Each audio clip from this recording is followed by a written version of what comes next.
Ever had to stand up to someone everyone else feared? If you've ever sat through a family dinner where your only job was to smile and swallow the bitter taste of being second best, then maybe you'll understand what happened that night. Maybe you'll understand why I didn't flinch when my father said it, not even a twitch across my cheek. Maybe you'll understand the type of silence that isn't surrender, but preparation. It was just another Thursday, roast chicken and condescension on the menu, and there was my father at the head of the table like he always was, like a goddamn king who thought he raised one daughter worth something and another who could at least keep her mouth shut. Claire was talking about her internship at that corporate law firm in DC, probably rehearsing the same 5 lines she used on LinkedIn. Mom was glowing, like Claire had just split the atom instead of proofreading contracts. And me? I passed the potatoes. That was my role. No spotlight, no questions, just silent utility. Claire always did her little dance of modesty. Oh, it's just boring stuff really, mostly admin, but they've already hinted I might get a letter of recommendation from the partner. Dad nearly choked on his wine, he was nodding so hard. And then he turned to me. That's always how it went.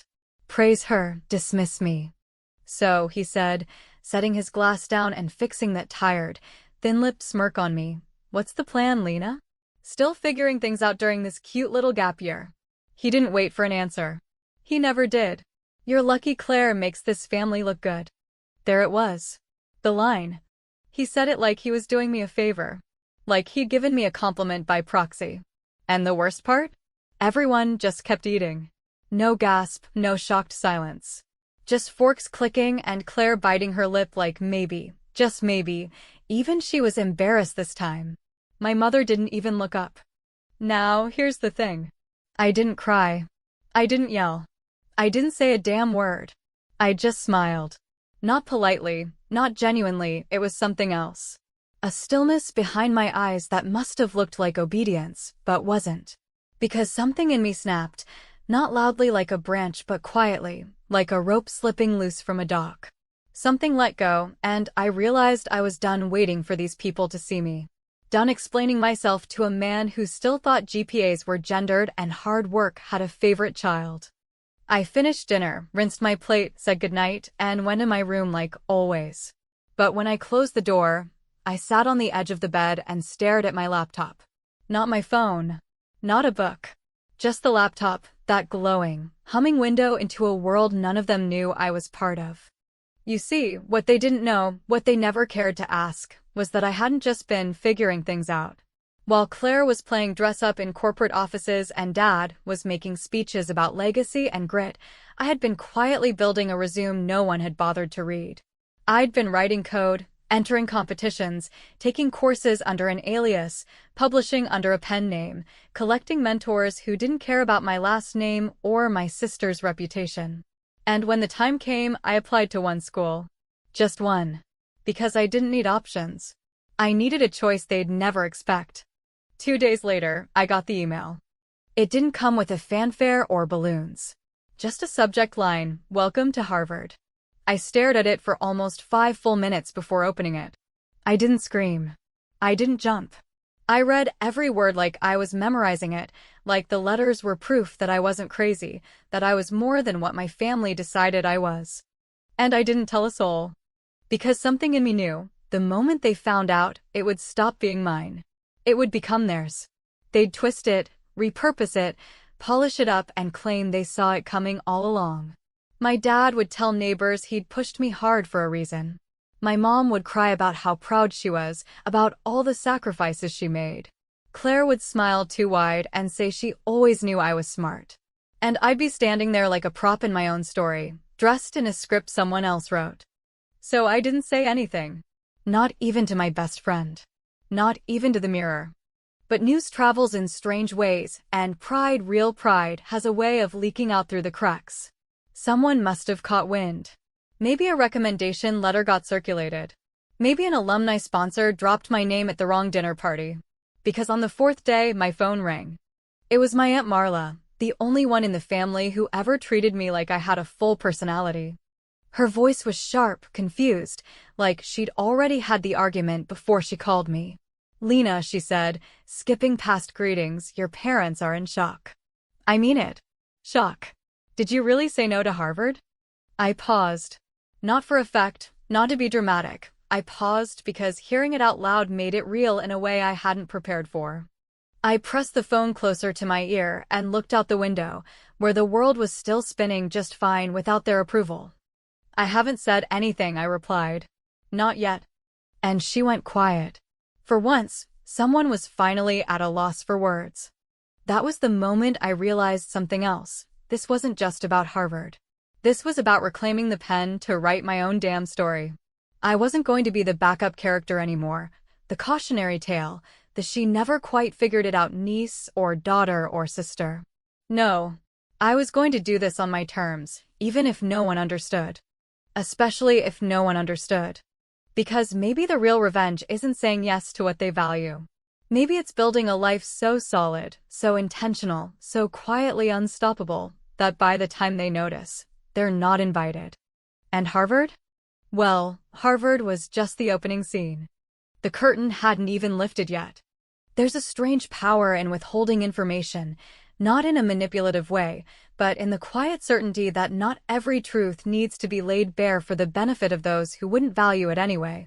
That's what I kept telling myself in the days after that phone call from Aunt Marla, a call that wasn't full of congratulations or support, but suspicion and disbelief.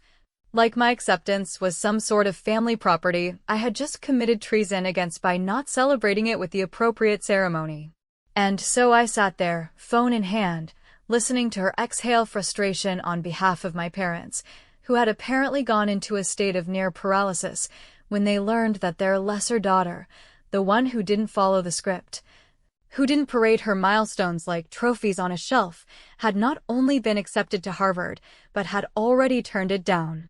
What they didn't understand, what they were never meant to understand, is that the acceptance was never about the school, or the name, or even the prestige that made their voices tremble with anticipation. It was about proving to myself that I could play their game better than they ever imagined. And then walking away from the board entirely because I refused to spend my life performing success for an audience that would never clap for me without clapping first for Claire. Turning down Harvard wasn't a tantrum, wasn't a statement, wasn't a dramatic middle finger to my family's legacy of image maintenance and reputation worship. It was an act of liberation, a calculated, deliberate decision to claim my path before they ever had a chance to hijack it. Of course, they didn't see it that way. The moment my parents found out, and to this day, I still don't know who spilled it, the air in the house changed like someone had cracked a window in the middle of winter. My mother started leaving folded articles about Ivy League networks and opportunities you can't pass up on the kitchen counter like some passive-aggressive scavenger hunt. My father didn't say anything for almost 24 hours, and when he finally opened his mouth, it wasn't to ask why or how I came to my decision, but to declare, flatly, that I was being reckless, emotional, and frankly, in his words, ungrateful. He said it with that same practiced disappointment he'd always reserved for my decisions, like I was a math problem that just refused to solve the right way no matter how many times he worked through the steps. "You do realize what you're giving up, don't you?" he said, standing at the bottom of the stairs like a disappointed coach who had watched his player fumble on purpose. "People spend their whole lives trying to get in. They sell their homes, take out loans, break their backs, and you get a full ride and decide you're above it? Who the hell do you think you are?"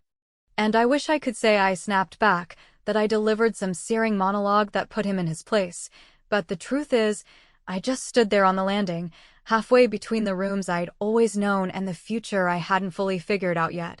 And I said something so simple it felt like an earthquake. "I think I'm someone who doesn't owe you an explanation anymore." His eyes narrowed, not out of rage, but confusion, as if the programming in his head couldn't process that I'd stopped seeking approval, stopped begging for acknowledgement, stopped pretending that anything I did would ever be enough unless it made him look good in front of his golf buddies and alumni friends. That was the moment I realized he hadn't just expected me to go to Harvard, he had already told people I was going. It wasn't my achievement to celebrate, it was his badge to flash, his redemption story to tell about the daughter who finally got it together. And now I had ruined it by daring to be private with something sacred, by daring to say no. It wasn't about Harvard at all. It was about control. About narrative. I stayed silent through the fallout, through the meetings and lectures and suddenly urgent family talks that were never really talks, but interrogations with bad lighting and worse intentions. I let them rant, let them speculate, let them say things like, "You'll regret this," and "You're not thinking long term," because I had already done the thinking long, hard, sleepless thinking about what kind of life I wanted and what kind of person I was willing to become to please people who only saw value in me when I was following a script they wrote decades ago. They wanted Harvard because it gave them something to boast about, something to finally balance out the disappointment they thought I'd been my entire life. I wanted freedom, unglamorous, uncertain, unpaid freedom, and for once, I was willing to risk being misunderstood if it meant finally being honest.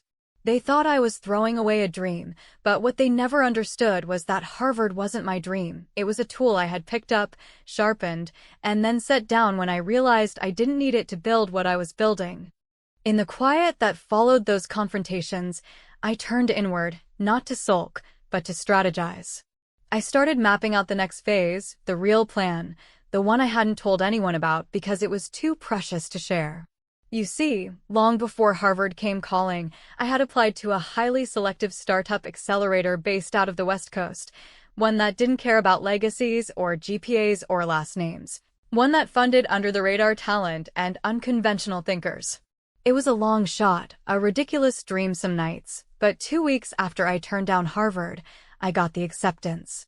And not just that, I got funding. Real funding. Enough to cover my move, my expenses, and 6 months of runway to build the platform I had been working on in secret for over a year. When I read that email, alone in my room, surrounded by the same posters and relics of my childhood they'd never thought to update, I felt something shift, not just relief, but the solid weight of sovereignty. I wasn't walking away from something. I was walking toward something. Something they couldn't take credit for, couldn't name drop at parties, couldn't force me to justify at brunches. It was mine in every sense. So yes, I said no to Harvard. And the silence that followed wasn't failure. It was focus. And it was just the beginning.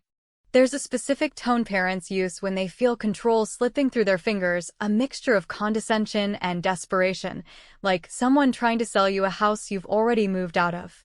It's not anger, not at first. It's this hollow appeal to reason wrapped in guilt, framed by the illusion that they know better because they've lived longer, even if they've never once tried to understand you. That's exactly the tone my father used when he called me down to the living room 3 days after the news about Harvard had fully detonated through our extended family like a slow, contained explosion that just kept smoldering under the surface. He was sitting in his usual armchair, elbows on his knees, staring at the hardwood floor like there might be answers carved between the planks, while my mother stood behind the couch, arms folded across her chest, her lips pinched in that familiar worried line she used to wear when Claire got the flu or when the power went out during a snowstorm. Only this wasn't illness or inconvenience.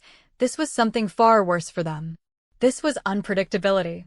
This was me becoming someone they could no longer script. "Sit," my father said, not unkindly but with a practiced authority, as though that one syllable was enough to realign the universe. And I sat, not out of obedience, but because I knew whatever was coming would require stillness, not physical, but emotional, because if I moved too quickly or responded too sharply, the entire conversation would spiral into accusations and hurt feelings, and I would leave exhausted but unchanged, and I didn't have the energy to play defense anymore.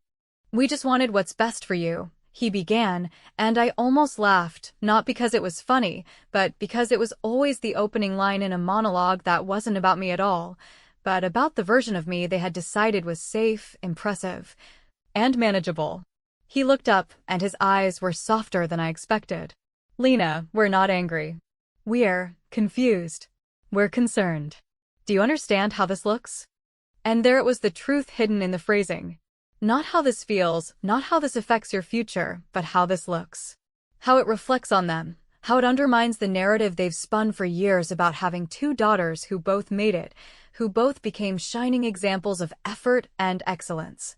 Except Claire always had the spotlight, the hand-picked accolades, The path smoothed out with connections and coaching and subtle nudges that kept her perfectly aligned with their expectations. I had been the wild card tolerated, occasionally praised when I mirrored their ideals, but mostly managed, the way one manages a backyard that's too wild to tame but too visible to ignore. My mother cleared her throat, and when she spoke, her voice trembled with carefully restrained emotion. "Lena, honey, if there's something going on, something you're not telling us, you can talk to us. We just want to understand why you would throw away an opportunity people dream of their whole lives." I didn't flinch, didn't blink, didn't break eye contact. I wasn't 17 anymore. I wasn't their nervous little girl trying to decode their moods like weather patterns. I had heard those words before, in 1,000 different versions, always dressed up as love but loaded with the kind of conditional support that only existed as long as I was making choices they could endorse. I knew this wasn't about understanding. This was about restoring control. "I didn't throw anything away," I said, slowly, deliberately, because I needed them to hear every word as a statement, not an invitation. I made a decision. It wasn't impulsive, and it wasn't emotional. It was mine. My father's expression flickered, not anger, but disbelief, like he couldn't quite compute a version of me that didn't fold under pressure or seek his approval like oxygen. "You could have talked to us first," he said, and I almost told him that I had, just not with words, that every time I'd shown them something I was passionate about and watched them nod with polite disinterest, I had been trying to talk. That every time they interrupted my silence to ask about Claire, I had been begging them to see me. But I didn't say any of that. I just looked at them and let the silence stretch until it became uncomfortable. "Why Harvard?" I asked finally, turning the question back on them. "Why is that the only version of success that matters to you?" My mother shifted, clearly caught off guard, and my father exhaled like he was bracing for something heavy. "It's not about Harvard, it's about what it represents," he said. "It opens doors. It's the kind of name that makes people listen. It's stability, security, a foundation you can build your life on." "And if I don't want that life?" I asked, and they both froze, not because I was yelling, but because I wasn't. Because I was calm, clear, unafraid. "If I want something different? If I want to build something that doesn't need their name to stand?" They looked at me then, really looked, and I think, for a second, they saw me not as a disappointment or a rebellious daughter, but as a person who had quietly outgrown the blueprint they laid out before I even knew how to read it. But that second passed, and the masks came back on, because people don't change in moments. They dig in, they rationalize, they retreat to safety. My father shook his head slowly and muttered, "You're making a mistake," and my mother said something about praying I'd come to my senses, but I didn't hear the rest. Because in that moment, I realized I wasn't in the middle of a fight. I was at the end of one. And I had already won. It didn't take long for the silence to curdle into something more bitter, something more confrontational, that particularly sharp tone families adopt when the wounds are still fresh. But the need to reassert dominance outweighs any instinct to reflect or listen. What had started as quiet disapproval from my parents began to shift into outright accusation, not just whispered between them behind closed doors, but bleeding into passive-aggressive remarks at breakfast. Half-hearted stabs at normalcy that were anything but subtle, and occasional eruptions that came out of nowhere, triggered by something as small as me declining to attend some family friend's barbecue or not answering when Claire sent me a TikTok about legal internships. The entire house began to feel like a stage built for one purpose: to corner me, to confront me, to extract some kind of confession that would make my decision legible to them, even if it was a lie. And once Claire got involved, the performance escalated. She called one afternoon with that practiced lightness in her voice, that barely veiled superiority that I knew so well. Like someone who'd been trained her whole life to speak to you as if she were comforting a child who just scraped their knee but didn't know it was their own fault. She didn't ask how I was or what I was doing. She didn't even lead with pleasantries. She jumped straight to the point, cutting through the usual small talk with a knife hidden behind a smile. "Mom told me what happened," she said, as if I had died, as if this were some medical update she was bracing herself to deliver with poise. "She's devastated. Dad's furious, obviously. But, Lena, what's really going on? You can tell me." I could practically hear her shifting in her chair, preparing for the role she had appointed herself, the older, wiser sister whose success was the benchmark and whose approval was, in her mind, still the thing I craved. But I didn't answer right away, and in the pause, I think she mistook my silence for guilt or hesitation, when really it was disgust. Not just with her, but with the entire dynamic that had made this moment inevitable, the assumption that I owed anyone an explanation. That my decision to quietly reject the system that had belittled and sidelined me for 2 decades was somehow a personal betrayal. "Do you know what they're telling people?" she continued, her voice dropping into that faux confidential register that used to make me feel like an insider, back when I still thought being on Claire's team meant being closer to our parents' approval. "They're saying you're overwhelmed, that you got in over your head and panicked. Some of Dad's friends think it's a stunt, like you'll come crawling back next semester and beg for a deferment. You've really got everyone confused." That was when I spoke, not because I wanted to clarify, but because I needed her to hear how little I cared. "Let them be confused," I said, not coldly, not with venom, but with something far more powerful: indifference. "Their confusion is not my emergency." She scoffed, that light exhale she used when she was trying to mask annoyance with amusement. "You think you're better than us now, don't you?" she said, and I could hear it, the crack in her voice, the beginning of something fragile breaking underneath all that polish. "You get one acceptance letter and suddenly you're too good for the family?" And there it was, not just the resentment, but the fear. Because somewhere, in that carefully crafted hierarchy where Claire had always been the star and I had always been the echo, something had shifted, and she could feel it, even if she didn't understand it. My silence, my refusal to participate in the performance, was beginning to fracture the illusion that her superiority had always rested on something objective. And maybe she was starting to see it too, that her power was conditional, maintained only as long as I believed in it. I didn't answer her question, because it didn't deserve one. I simply hung up, slowly, deliberately, and stared at my laptop screen where the acceptance letter from the accelerator sat next to a fresh email from the first investor who wanted to schedule a call. Not a big investor. Not some Silicon Valley billionaire. Just a quiet believer, someone who had seen the prototype I'd built, who understood the market I was targeting, who didn't care that I wasn't from Stanford or hadn't worked at Facebook or didn't have a mentor named Tim. Someone who thought I was worth betting on.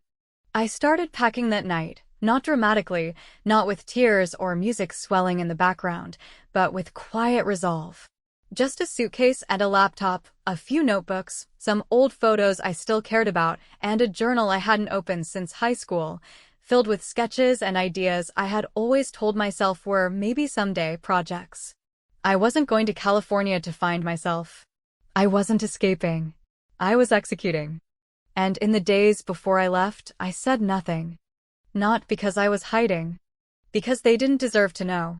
Let them tell their stories, let them shape the narrative for their friends and their dinner parties, that I was lost, that I had burned bridges, that I had chosen some foolish path over security and success.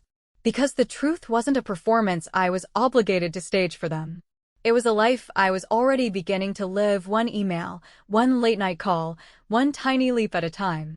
And for the first time in my life, I didn't care if anyone clapped. It's strange how, over time, distance doesn't just change the landscape around you, the new streets, unfamiliar air, and the buzz of unfamiliar city rhythms, but something in your bones begins to shift, almost imperceptibly at first, until one morning you realize you haven't thought about them in days, that the weight which once clung to you like a second skin has begun to dissolve into a quieter kind of memory, one that no longer dictates your movements, but simply hovers like distant weather. Occasionally ominous, but far enough away not to ruin your day. That was what I felt 6 months into my new life, living in a modest apartment in the Bay Area, a space that still smelled like fresh paint and ambition, where the walls didn't echo with expectations and where I woke up every morning not to the sound of forced conversations or disapproving glances, but to my own breath, steady and uninterrupted. By then, the startup was real, not in the fairy tale way where millions came overnight and people started quoting you on tech blogs, but in the relentless, exhausting, gritty way that dreams feel when they are no longer abstract. It was long hours and server crashes, late-night calls with team members spread across time zones, rejections from investors who didn't even read our pitch, and tiny moments of clarity that reminded me I had built this thing, brick by brick, without their guidance, their praise, or their fingerprints on any piece of it. And that quiet pride, the kind that didn't need to be shouted or posted or paraded, had settled somewhere deep inside me like an anchor, steadying me even when things felt uncertain or chaotic or brutally hard. I hadn't spoken to my parents since I left, not out of spite or some dramatic show of defiance, but because there was simply nothing left to say. They had made their position clear, and I had finally stopped arguing with ghosts. Claire had texted a few times, mostly short and vague messages like, "Hope you're okay," or "Mom's been asking," and once a link to an article she must have seen about a startup in my space getting acquired. Probably her clumsy way of trying to connect without directly acknowledging that I was doing what she had never imagined I could do. I never responded. Not because I hated her, but because I had spent 20 years being the one to extend the olive branch, to fix what wasn't mine to fix, and now, for the first time, I was letting the silence speak for itself. And then one morning, just after a late meeting had finally wrapped and the city outside was still half asleep under the fog, I opened my email and saw his name, my father, not in the CC line of some forwarded chain, but directly, front and center, with a subject line that simply read, "I saw your name." I stared at it for a long time before opening it, my heart not racing the way it once might have, but thudding steadily, like it was bracing for a memory instead of a message. The email was short, clearly written late at night, with more restraint than warmth, but it was there, the acknowledgement he had never been capable of giving me in person. He mentioned an article he'd come across, something small, a startup profile buried on a niche business site, but it had my photo, my name, and a quote I barely remembered giving about why we built what we built. He wrote that he hadn't known I was working on something this serious, that he was impressed, and that he was proud. No apology. No reference to the years he spent talking over me, pushing me, dismissing me. Just those two final words, "I'm proud." And as I read them, I didn't feel vindicated. I didn't feel rage or triumph or even satisfaction. I felt nothing. Not in a hollow, painful way, but in a quiet, complete way, like when you finally finish a book that you've carried with you for years, and you set it down not with a dramatic sigh, but simply because you know there's no more story left in it. I didn't write back. Not because I wanted to punish him, but because I no longer needed to explain myself. That part of my life, the constant seeking, the hunger for recognition, the desperate hope that one day they would see me for who I really was, had been left behind. Somewhere between the security checkpoint at the airport and the moment I opened the door to my new apartment.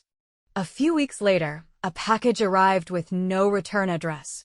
Inside was a thick, manila envelope and a single note card with my mother's handwriting. "Saw this in your old things. Thought you'd want it." I almost didn't look. I almost threw it away without opening it. But curiosity, that final thread connecting us, made me slide it open. Inside was the original Harvard acceptance letter, the printed one, the one I had requested for records and never bothered to file. I held it in my hands, the embossed seal still pristine, the formal language still ringing with self-importance, and I realized I hadn't thought about it in months. It no longer represented achievement or rebellion or validation. It was just paper. Heavy, expensive paper. I walked out onto my small balcony, the air sharp with the coming of fall, and without any ceremony or drama, I set the envelope in the metal ashtray I kept by the railing and lit a match. The flame caught quickly, licking at the corners, curling the edge of the letter until it blackened and collapsed into itself, the way old myths do when you finally stop feeding them. I watched until it was nothing but ash and glowing cinders, and for the first time, I felt something close to peace, not because I had one, but because I had stopped playing. I never needed their permission. I never needed their version of success. I never needed to be the daughter they bragged about. I just needed to be free. And I was.